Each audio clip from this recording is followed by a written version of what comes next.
জনকল্যাণকামী রাষ্ট্রতত্ত্ব ও জননীতি ভারতের প্রেক্ষাপট। ভূমিকা: একটি রাষ্ট্রের মূল দায়িত্ব তার নাগরিকদের সুরক্ষা ও কল্যাণ নিশ্চিত করা।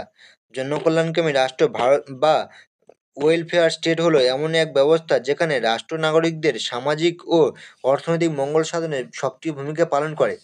এই ধারণার মূল ভিত্তি হলো একটি রাষ্ট্র কেবল আইন শৃঙ্খলা রক্ষা ও প্রতিরক্ষা ব্যবস্থার জন্য নয়, বরং নাগরিকদের মৌলিক চাহিদাগুলিকে সুনিশ্চিত করার জন্যও দায়বদ্ধ থাকবে। অর্থাৎ খাদ্য, শিক্ষা, স্বাস্থ্যসেবা, কর্মসংস্থান, বাসস্থান, পরিবহন ব্যবস্থা, সামাজিক ন্যায় বিচার এবং দুর্বল জনগোষ্ঠীর উন্নয়ন এসব ক্ষেত্রেও রাষ্ট্র গুরুত্বপূর্ণ ভূমিকা পালন করবে। জনকল্যাণকামী রাষ্ট্রের ধারণাটি আধুনিক রাষ্ট্রতত্ত্বের একটি গুরুত্বপূর্ণ অংশ। ইতিহাস ঘাঁটলে দেখা যায় প্রাথমিকভাবে রাষ্ট্র কেবল মাত্র নিরাপত্তা ও শৃঙ্খলা রক্ষার জন্য কাজ করত, কিন্তু সময়ের সাথে সাথে এটি পরিবর্তিত হয়ে জনকল্যাণমূলক রাষ্ট্রের ধারণার রূপ নেয়। দ্বিতীয় বিশ্বযুদ্ধের পর বিশ্বের অনেক দেশ, বিশেষত পশ্চিম ইউরোপের দেশগুলো জনকল্যাণমূলক নীতি গ্রহণ করে এবং এই ধারণা বিশ্বব্যাপী জনপ্রিয়তা লাভ করে। ভারতও স্বাধীনতার পর থেকে একটি জনকল্যাণকামী রাষ্ট্র হিসেবে আত্মপ্রকাশ করে এবং ধাপে ধাপে নানা জনকল্যাণমূলক নীতি গ্রহণ করে। জনকল্যাণকামী রাষ্ট্রের উৎপত্তি ও তাত্ত্বিক ভিত্তি। জনকল্যাণকামী রাষ্ট্রের ধারণাটি মূলত 19 শতকের উদারনৈতিক রাষ্ট্রতত্ত্ব থেকে এসেছে। প্রথম দিকে উদারনীতিবাদ ব্যক্তি স্বাধীনতার উপর সর্বোচ্চ গুরুত্ব দিত এবং রাষ্ট্রের ভূমিকা সীমিত রাখার পক্ষপাতী ছিল। কিন্তু সময়ের পরিবর্তনের সাথে সাথে দেখা যায় শুধুমাত্র ব্যক্তি স্বাধীনতা বজায় রাখা যথেষ্ট নয়, বরং নাগরিকদের জীবনযাত্রার মানোন্নয়নের জন্য রাষ্ট্রের সক্রিয় ভূমিকা প্রয়োজন। এই ধারণা থেকে ইতিবাচক উদারনীতিবাদের জন্ম হয়, যা পরবর্তীতে কল্যাণকামী রাষ্ট্রের ভিত্তি স্থাপন করে। জনকল্যাণকামী রাষ্ট্রতত্ত্বের অন্যতম প্রবক্তাদের মধ্যে রয়েছেন L T. Hobhouse, Harold Laski, Thomas Hill Green এবং জন মেইনার্ড কেইনস। কেইনসের অর্থনৈতিক তত্ত্ব বিশেষভাবে গুরুত্বপূর্ণ কারণ তিনি মনে করতেন যে বাজার অর্থনীতিকে নিয়ন্ত্রণ করার জন্য রাষ্ট্রের হস্তক্ষেপ প্রয়োজন। তার মতে রাষ্ট্র অর্থনীতিকে সম্পূর্ণ স্বাধীনভাবে চলতে দেয়, তাহলে ধনী ও দরিদ্রের মধ্যে পার্থক্য বেড়ে যাবে, যা সামাজিক অস্থিরতার সৃষ্টি করবে। তাই অর্থনৈতিক ন্যায়বিচার ও ভারসাম্য রক্ষার জন্য রাষ্ট্রের সক্রিয় ভূমিকা প্রয়োজন। ভারতীয় সংবিধানে জনকল্যাণকামী রাষ্ট্রের ধারণা। ভারত স্বাধীন হওয়ার পর থেকে একটি কল্যাণকামী রাষ্ট্র গঠনের দিকে এগিয়ে যায়। সংবিধান প্রণেতারা সংবিধানের মাধ্যমে এমন একটি কাঠামো তৈরি করেছিলেন যা দেশের সামাজিক ও অর্থনৈতিক ন্যায়বিচার প্রতিষ্ঠার পথ সুগম করবে। সংবিধানের দুটি বিশেষ অধ্যায়, মৌলিক অধিকার ও নির্দেশমূলক নীতি, ভারতের জনকল্যাণকামী চরিত্রকে সুষ্ঠুভাবে তুলে ধরে। সংবিধানের তৃতীয় অধ্যায় বর্ণিত মৌলিক অধিকার নাগরিকদের জীবনের মানোন্নয়ন নিশ্চিত করে। উদাহরণস্বরূপ, সংবিধানের 21 নম্বর অনুচ্ছেদ অনুযায়ী কোনো ব্যক্তিকে তার জীবন ও স্বাধীনতা থেকে আইনসম্মত প্রক্রিয়া ছাড়া বঞ্চিত করা যাবে না।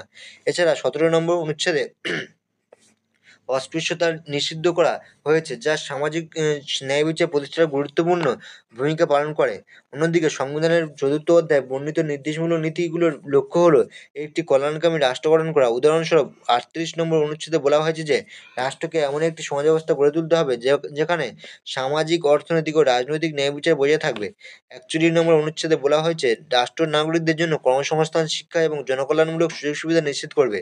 এছাড়া 45 নম্বর অনুচ্ছেদে বলা হয়েছে 6 বছরের কম বয়সী শিশুদের যত্ন ও শিক্ষার দায়িত্ব রাষ্ট্রের।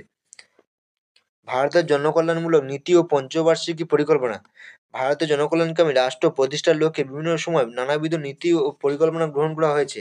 এর মধ্যে অন্যতম হল পঞ্চবার্ষিকী পরিকল্পনা, যা ভারতের অর্থনৈতিক ও সামাজিক উন্নয়নের জন্য দীর্ঘমেয়াদী কৌশল নির্ধারণ করেছে। স্বাধীনতার পর থেকে পঞ্চবার্ষিকী পরিকল্পনার সময়ই কৃষি, শিল্প, শিক্ষা ও স্বাস্থ্য খাতে ব্যাপক গুরুত্ব দেওয়া হয়। সময়ের সাথে সাথে বিভিন্ন পরিকল্পনা বাস্তবায়নের মাধ্যমে দরিদ্র দূরীকরণে, কর্মসংস্থান বৃদ্ধি, শিক্ষা উন্নয়ন, মহিলাদের ক্ষমতায়ন, স্বাস্থ্যসেবা সম্প্রসারণ এবং সামাজিক সুরক্ষা ব্যবস্থা করা হয়েছে। দরিদ্র দূরীকরণের জন্য ভারত সরকার বহু কর্মসূচি চালু করেছে, যেমন 1975 সালে 20 দফা কর্মসূচি, 1995 সালে স্বর্ণজয়ন্তী গ্রাম সড়ক রোজগার যোজনা, 2005 সালে মহাত্মা গান্ধী জাতীয় গ্রামীণ কর্মসংস্থান নিশ্চয়তা প্রকল্প MGNREGA। এসব কর্মসূচির মাধ্যমে গ্রামীণ এলাকায় দরিদ্র জনগোষ্ঠীর কর্মসংস্থানের সুযোগ বৃদ্ধি করা হয়েছে। গৃহহীনদের জন্য ভারত সরকার বিভিন্ন সময় আবাসন প্রকল্প গ্রহণ করেছে, যেমন 1999 সালে ইন্দিরা আবাস যোজনা, 2015 সালে প্রধানমন্ত্রী আবাস যোজনা। এসব কর্মসূচির মাধ্যমে দরিদ্র ও নিম্নবিত্ত মানুষের জন্য স্বল্পমূল্যে বাসস্থানের ব্যবস্থা করা হয়েছে। শিক্ষা খাতে ভারতের জনকল্যাণমূলক নীতির মধ্যে অন্যতম হল 2000 সালে সর্বশিক্ষা মিশন অভিযান, 2015 সালে সকলের জন্য শিক্ষা কর্মসূচি। এছাড়া 2020 সালে চালু হওয়া শিক্ষার অধিকার আইন অনুসারে 6 থেকে 14 বছর বয়সী শিশুদের জন্য বিনামূল্যে ও বাধ্যতামূলক শিক্ষার ব্যবস্থা করা হয়েছে।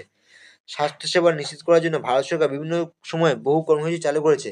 যেমন 1995 সালে চালু হওয়া মিড ডে মিল প্রকল্প, যা স্কুলে পড়াশোনার পাশাপাশি শিশুদের পুষ্টি মানোন্নয়নেও ভূমিকা করেছে। এছাড়া 2018 সালে চালু হওয়া আয়ুষ্মান ভারত যোজনা ভারতের অন্যতম বৃহৎ স্বাস্থ্য বীমা কর্মসূচি, যার মাধ্যমে দরিদ্র মানুষ বিনামূল্যে চিকিৎসা সুবিধা পাচ্ছে।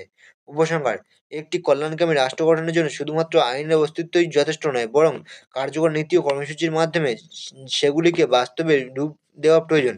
ভারত স্বাধীনতার পর থেকেই জনকল্যাণমূলক নীতি গ্রহণের মাধ্যমে একটি কল্যাণকামী রাষ্ট্র হিসেবে আত্মপ্রকাশ করেছে। এখনো অনেক ক্ষেত্রেই উন্নতির প্রয়োজন রয়েছে, তবে বিভিন্ন পঞ্চবার্ষিকী পরিকল্পনা, জনকল্যাণমূলক প্রকল্প এবং সরকারের উদ্যোগের ফলে দেশের দারিদ্র্য হ্রাস পেয়েছে, শিক্ষার হার বৃদ্ধি পেয়েছে এবং স্বাস্থ্যসেবার মান উন্নত হয়েছে। ভবিষ্যতে আরও কার্যকর পরিকল্পনার মাধ্যমে ভারত তার কল্যাণকামী রাষ্ট্রের লক্ষ্যে এগিয়ে যাবে, যেখানে প্রতিটি নাগরিক সমান সুযোগ সুবিধা ভোগ করতে পারবে।